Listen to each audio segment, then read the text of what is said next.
नमस्कार। आप देख रहे हैं क्यू वाइब और मैं हूं प्रवीण झा।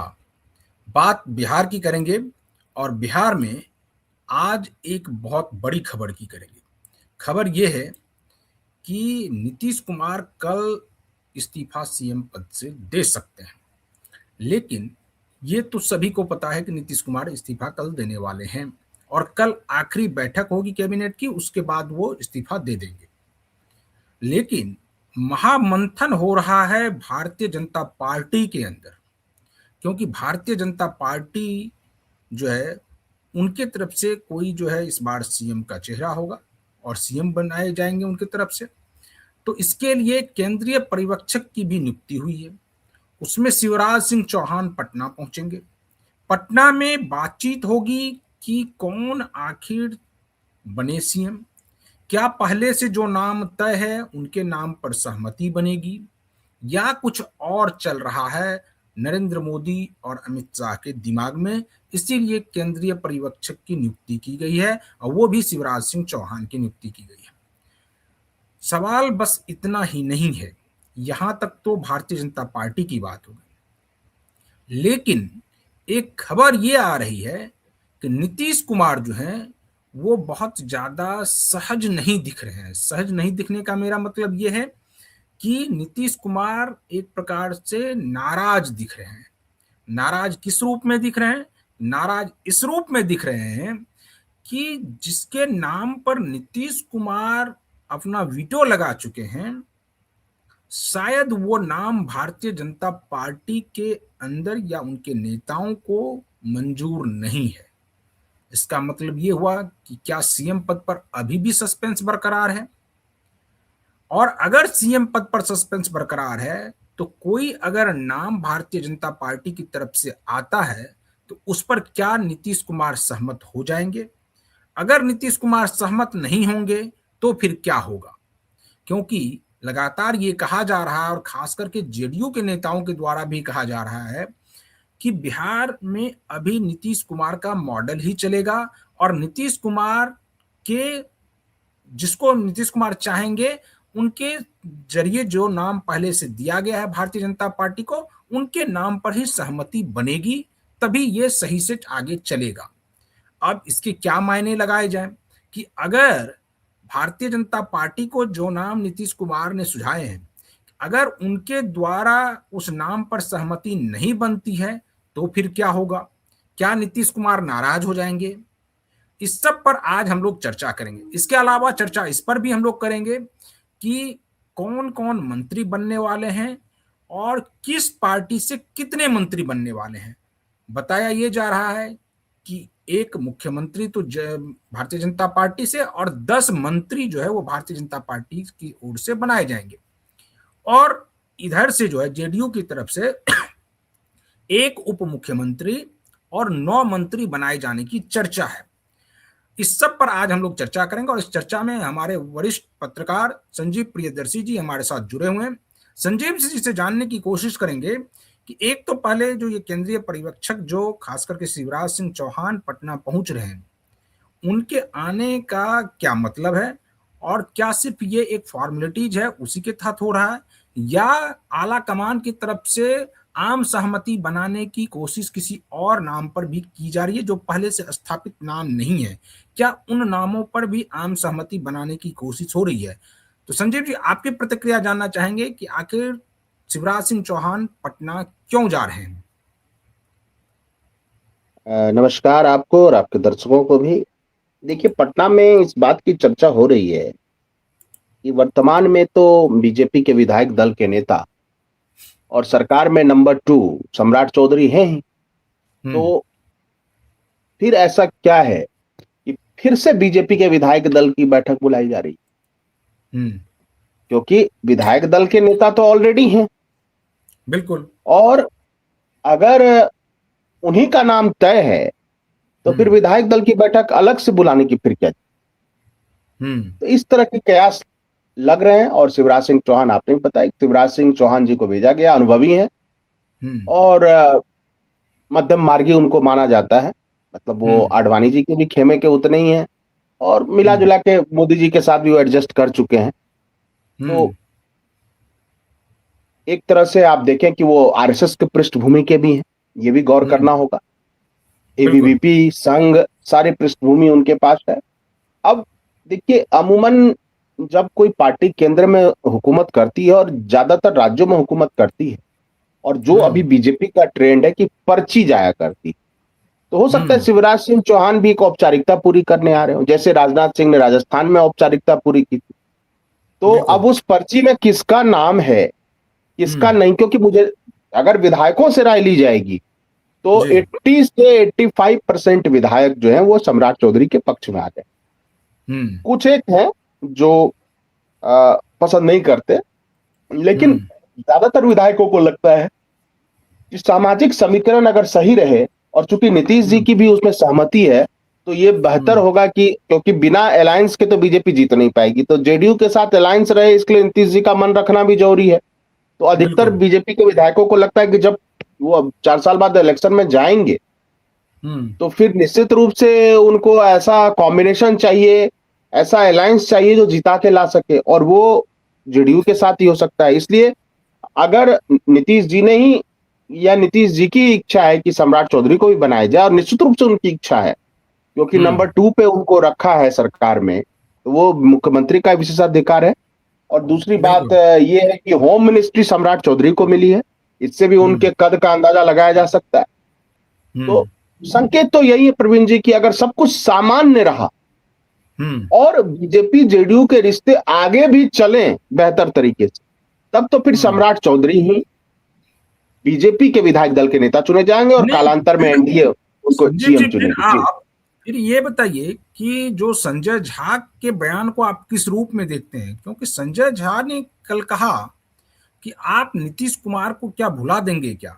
क्या आप जेडीयू पार्टी को मतलब बिहार में लोग भूल सकते हैं क्या? तो ये सब जो बयान है, तो ये आखिर क्यों आ रहा है कि नीतीश कुमार को क्या आप भुला देंगे क्या? इसका मतलब है कि क्या सब कुछ अंदर खाने सही नहीं चल रहा है क्या? नहीं, इसमें दो चीजों का संकेत है। एक तो आरजेडी लगातार आलोचना कर रही थी और तरह तरह के आरोप लगा रही थी जेडीयू पर कि जेडीयू जो है बीजेपी का प्रकोष्ठ हो गई है। आज भी तेजस्वी ने बोला है। और तो और सरकारी नौकरियों का मामला, चाहे ट्री 4 हो, चाहे म्यूजिक टीचर हो, चाहे लाइब्रेरियन हो, चाहे दरोगा की बहाली हो, ये सब मुद्दा तेजस्वी ने उठाया है। लगातार आरजेडी हमले कर रही है, तंज कस रही नीतीश कुमार। मुझे लगता है एक तो एक दृष्टिकोण से वो आरजेडी को जवाब था कि आप नीतीश जी को किसी के दिल से नहीं निकाल सकते बिहार के लोगों से। दूसरा, बीजेपी को भी संकेत था कि नीतीश जी ने इस्तीफा दिया है मुख्यमंत्री पद से, राजनीति में वो बने हुए हैं, और जब तक नीतीश जी राजनीति में बने हुए हैं तो बीजेपी बहुत कुछ करने की स्थिति में नहीं। उनको नीतीश जी के कहे अनुसार फिलहाल तो चलना होगा। तो ये दोनों ही संकेत है। मतलब जेडीयू को भी, जेडीयू के जो ताकत है उसके जरिए उन्होंने मैसेज दिया आरजेडी को भी कि आरजेडी ज्यादा प्रसन्न ना हो, उनको नीतीश की लोकप्रियता का अभी भी सामना करना है। और बीजेपी को भी बता दिया कि बिहार के लोगों के दिल में नीतीश जी बसते हैं, इसका मतलब बिहार के लोगों की बात नीतीश जी कर रहे हैं, अगर सम्राट चौधरी है जिसको भी वो आगे बढ़ा रहे हैं। जी। संजीव जी, संजय झा के बारे में जिस प्रकार से ये कहा जाता है, पॉलिटिकल गैलरी में लगभग यही चर्चा होती है कि वो बीजेपी की तरफ वो ज्यादा टिल्ट रहते हैं, ज्यादा झुकाव उनका बीजेपी की तरफ रहता है। और कई लोग तो खास करके जो आरजेडी वाले हैं वो तो यहां तक आरोप लगाते हैं कि वो बीजेपी में ही समझ गए हैं, जेडीयू में है, मतलब शारीरिक रूप से जेडीयू में है लेकिन मानसिक रूप से वो बीजेपी में रहते हैं। तो क्या संजय झा ने इस प्रकार का बयान देकर अपने आप को भी नीतीश कुमार के, वो करीबी तो हैं ही, और करीब जाने के लिए, या जो भारतीय मतलब जेडीयू के अंदर के नेताओं में जिस प्रकार से उनको लेकर नाराजगी है उसको भी वो दूर करने की कोशिश कर रहे हैं क्या? सर्कस सबने देखा होगा एक जमाने में, तो सर्कस में बड़े बड़े शेर जो हैं वो लाए जाते थे, और वो जो रिंग मास्टर होता है वो एक पतली सी लकड़ी पर जो है उन शेरों को नचाया करता था। देखते ही है, टेबल पे कहता था उठ जाओ, बैठ जाओ, ऐसे करो, वैसे, तो शेर वैसे ही करता था। तो वो चाहे संजय झा हो, चाहे ललन सिंह हो, या विजय चौधरी हो, या श्रवण कुमार हो, या इससे पहले आरसीपी सिंह, ये सब वो सर्कस के शेर हैं जो नीतीश जी के एक पतले से लाठी के निर्देश पर चलते हैं, मैं लाठी उस संकेत में कह रहा हूं, उसको उस हूबहू ना लिया जाए, तो अपने मन से ये लोग कुछ नहीं करते। अगर ये लोग अपने मन से कुछ कर रहे होते तो संजय झा केंद्र में मंत्री होते, क्यों नहीं हो? क्योंकि नीतीश जी चाहते थे कि ललन सिंह हो, रामनाथ ठाकुर हो, तो जिनको चाहते थे बने। तो मुझे लगता है कि संजय झा हो या ललन सिंह हो, इसको बहुत ज्यादा क्रिटिसाइज कर रहे हैं। एक आरजेडी वाली भी एक लॉबी हवा देती है, और दूसरी लॉबी जो है, जो लवकुश समाज के लोगों को ये भरोसा नहीं हो पा रहा है कि निशांत को कुछ मिलेगा, या निशांत तैयार है या नहीं है, या नीतीश जी निशांत को बनाएंगे या नहीं। इसलिए वो अपना सारा फ्रस्ट्रेशन जो है, वो फ्रस्ट्रेशन वो ललन सिंह, संजय झा, यहां तक कि अब श्रवण कुमार पर भी फ्रस्ट्रेशन निकाल। सवाल ये है कि नीतीश जी, ठीक है, नीतीश जी को थोड़ी बहुत मानसिक समस्या है। और आज मैं सुन रहा था, एनआईटी जो बिहार है, उनके पुराने प्रोफेसर हुआ करते थे, तो उन्होंने भी कहा कि मैं, क्योंकि वो नीतीश जी के गुरु रह चुके हैं, और ये सार्वजनिक मंच से आज हर जगह, वो कई जगह उन्होंने प्रेस कॉन्फ्रेंस मतलब बोला है पत्रकारों से कि 3 साल से जब मैं नीतीश जी को देखता हूं, नीतीश को देखता हूं, वो तो जी नहीं लगा रहे हैं, नीतीश को जब देखता हूं तो बड़ा मुझे कष्ट होता है कि कितना ही तेज तर्रार और चंद सेकंड में फैसला लेने वाला लड़का हुआ करता था। और हमसे उम्र में बहुत कम है, लेकिन मेंटली मुझे लगता है कि पूरी तरह से स्वस्थ नहीं है। ये बात उनके गुरुजी करे, और वो गुरुजी हैं जो 17 साल 18 साल की उम्र से नीतीश जी को वॉच कर रहे हैं। तो इसलिए जो लवकुश समाज के लोग जो बहुत बेचैन हैं बिहार में, उनको लगता है कि नीतीश जी से सब चीज करवाया जा रहा है। ऐसा कुछ नहीं है।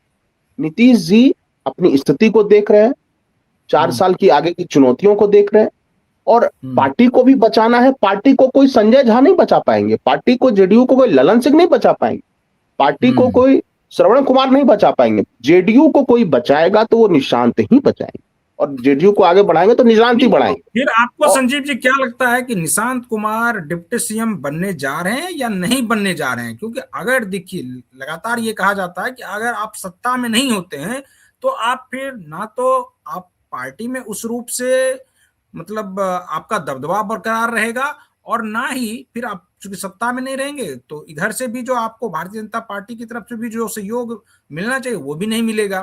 तो फिर आपको क्या लगता है कि ये जो स्थिति बन रही है कि निशांत कुमार नहीं आएंगे, ये सब बस उनको पॉपुलर करने के लिए एक स्ट्रेटजी के तहत किया जा रहा है, और वो निश्चित रूप से उप मुख्यमंत्री बनने जा रहे हैं? देखिए, वो थोड़ा सा बस मैं ये बताना चाहता हूं कि नीरज कुमार ने जो 4-5 दिन पहले एक पोस्ट किया था फेसबुक पे भी कि निशांत है तैयार, तो मुझे लगता है कि हो सकता है वो तैयार हो गए हों। बाकी नीतीश जी के निर्णय के बारे में पता करना बहुत मुश्किल है, एक बात। दूसरी बात, देखिए, मुझे लगता है आज भी आप देखिए बहुत सारे ऐसे उदाहरण हैं कि बाहर से रह के किंग मेकर बनना ज्यादा पावरफुल हो जाता है, कभी कभी ज्यादा प्रभावशाली होता है। जैसे मैं उदाहरण देता हूं, सोनिया जी ने कोई पद नहीं लिया, ठीक है, वो एक आयोग की एक तरह से चेयरपर्सन थी, लेकिन उसका कोई गवर्नमेंट को एडवाइस दे सकता, तो नेशनल एडवाइजरी काउंसिल जो था उसमें वो एडवाइजर थी, वो कोई गवर्नमेंट पोस्ट को होल्ड नहीं करती थी। लेकिन यूपीए 1 और यूपीए 2 में क्या सोनिया जी का प्रभाव कम था? दूसरा उदाहरण, अब एक मिनट जरा, ये इसी लय में है, एक मिनट मैं जरा बोल तो दूं इसको पूरा। बाला साहब ठाकरे किसी पद पर नहीं गए, उद्धव ठाकरे तो मुख्यमंत्री बन गए, अपने बेटे को भी मंत्री बना दिया, तो पार्टी बचा लिया क्या? यह बेहतरीन उदाहरण है, क्योंकि वो क्षेत्रीय दल भी है और एक आइडियोलॉजिकल पार्टी भी थी। तो देखिए, जेडीयू का एक अपना सोशल बेस है। अगर नीतीश जी ये चाहे कि निशांत को एक शहीद के तौर पे पेश किया जाए और तब उस सिंपैथी पे वोट लिया जाए, तो वो भी एक करिश्मा हो सकता है। लेकिन ओवरऑल अभी यही लग रहा है कि 2 उप मुख्यमंत्री की चर्चा है, और वो एक निशांत कुमार की भी चर्चा है कि निशांत कुमार बनने जा रहे हैं उप मुख्यमंत्री, और विजय चौधरी की भी चर्चा है कि विजय चौधरी उप मुख्यमंत्री बनने जा रहे हैं। लेकिन संजीव जी, ये कहा जा रहा है कि अगर जेडीयू की तरफ से कोई उप मुख्यमंत्री बनेगा तो वो सिर्फ एक ही उप मुख्यमंत्री होगा, और वो निशांत कुमार होंगे, क्योंकि वो फिर 2 पावर सेंटर नहीं बनाना चाह रहे हैं नीतीश कुमार। क्योंकि दो पावर सेंटर का मेरा मतलब ये है कि फिर हर जगह जो है वो विजय चौधरी जिसका नाम आपने लिया, विजय चौधरी एक पावर सेंटर के रूप में हो जाएंगे। हालांकि विजय चौधरी बहुत ही मतलब नीतीश कुमार के बहुत ही राइट हैंड के रूप में वो जाने जाते हैं, और नीतीश कुमार जो कहेंगे वैसा ही वो करेंगे, ये भी है। लेकिन इसके बावजूद आपको नहीं लगता है कि दो पावर सेंटर नीतीश कुमार नहीं बनाना चाह रहे होंगे, और नीतीश कुमार ये निश्चित रूप से ये उनके मन में होगा कि अगर उप मुख्यमंत्री बने तो एक ही बने, और ना तो फिर ना बने, निशांत कुमार कुछ भी ना बने, ना मंत्री बने ना उप मुख्यमंत्री बने, और इसके तरफ से यानी कोई उप मुख्यमंत्री ना बने, मंत्री जो भी बनना हो बने। नहीं, देखिए इसमें जो एक दिक्कत ये आ रही है, देखिए विजय चौधरी ठीक है, वो एक लीडर हैं, बहुत मैच्योर लीडर हैं, लेकिन कोई मास लीडर नहीं। जैसे विजय सिंह बड़े लीडर हैं, लेकिन भूमिहारों के उतने बड़े नेता नहीं है जितने बड़े नेता ललन सिंह हैं या आनंद सिंह हैं, निर्विवाद रूप से।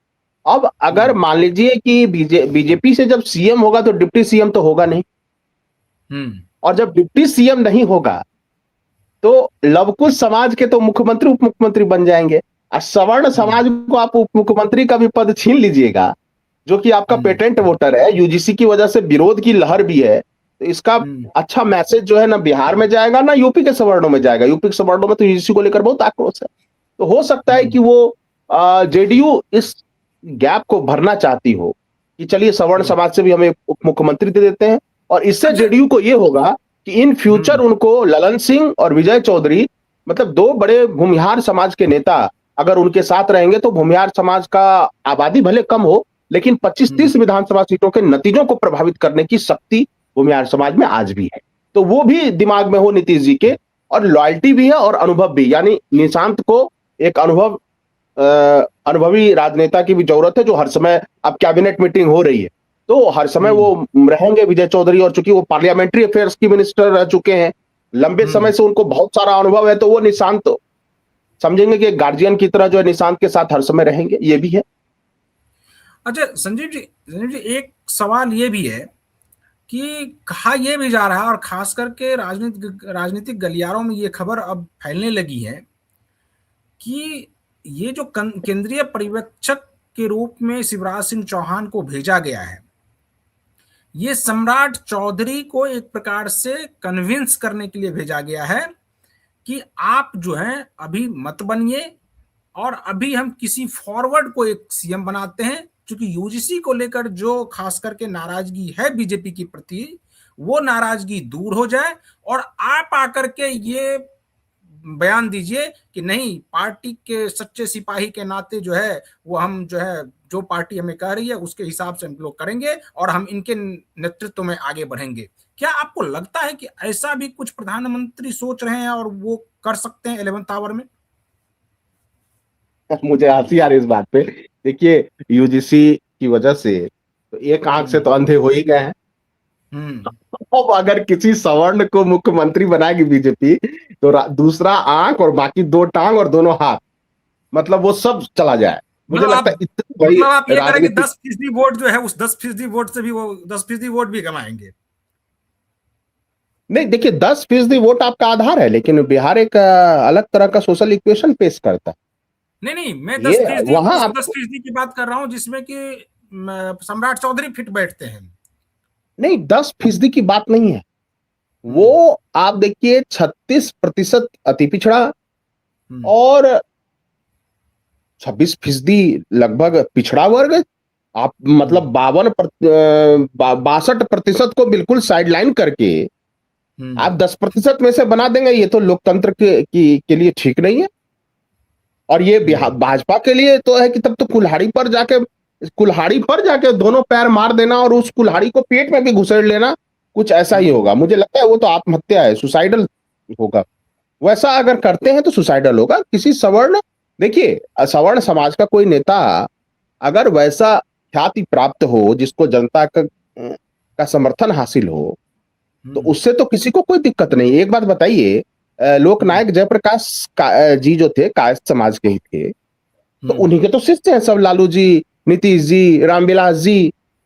तो अगर उनके मन में ये होता कि हम किसी सवर्ण नेता का शिष्य क्यों बने, और जेपी जी के मन में होता कि हम इन पिछड़े जाति के लोगों को, ओबीसी लोगों को क्यों हम अपना नेता मतलब बढ़ाएं, तब तो ऐसा नहीं होता। मुझे लगता है कि आपको, ठीक है, सम्राट चौधरी कम से कम देखिए क्या वोट पार्टी में जुड़ रहा है, इलेक्शन काउंट करता है क्या, कोई सवर्ण सीएम कोई भी हो वो बन के 1% वोट भी जोड़ पाएगा बीजेपी में? मुझे नहीं लगता, नहीं जोड़। यानी कि संजीव जी, आखिरी सवाल, यानी कि आप ये मान रहे हैं कि जो पहले से तय है उसी के आधार पर सीएम पद का चुनाव होगा, यानी सीएम चेहरा का चुनाव होगा, कि वो खास करके सम्राट चौधरी का नाम चूंकि सबसे आगे चल रहा है तो सम्राट चौधरी ही सीएम बनेंगे। ये जो केंद्रीय पर्यवेक्षक और ये सब है, ये सब बस एक दिखावा है, पहले से तय है, लेकिन एक प्रोसेस जो है उस प्रोसेस को भारतीय जनता पार्टी फॉलो कर रही है और उसी प्रोसेस के तहत आगे बढ़ रही है और सम्राट चौधरी का नाम अनाउंस होने वाला है।